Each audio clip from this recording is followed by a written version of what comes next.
Sesuai dengan amanat undang-undang, anggota DPRD Dapil 3 Palembang melakukan reses di Balai Kecamatan Ilir Timur 1. Para anggota DPRD Kota Palembang ini bertemu dengan perangkat camat, lurah, ketua RT, dan perwakilan masyarakat yang tinggal di wilayah Kecamatan Ilir Timur 1. Dalam kesempatan ini, para wakil rakyat menyerap aspirasi masyarakat tentang berbagai persoalan yang dihadapi masyarakat Kota Palembang, di antaranya persoalan pendidikan, kesehatan, dan infrastruktur. Ketua Dapil 3 Alex Andonius mengungkapkan, apa yang disampaikan masyarakat ini merupakan aspirasi yang harus diperjuangkan sebagai konstituen. Namun beberapa aspirasi yang diajukan oleh masyarakat terkait infrastruktur ini belum terrealisasi sepenuhnya karena pandemi COVID-19 yang berdampak pada refocusing anggaran.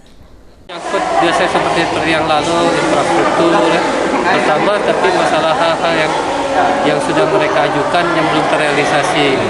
Ini kan karena faktor kondisi pandemi ini, sehingga anggaran pemerintah kota juga yang banyak direlokasi, kan? Di refocusing maksudnya. Ini kerja apa yang sudah kita usulkan sudah masuk dalam pembahasan, justru itu di pending. Terus ada juga masalah menyangkut aset-aset yang nanti akan kami tindak lanjuti dengan bagian aset.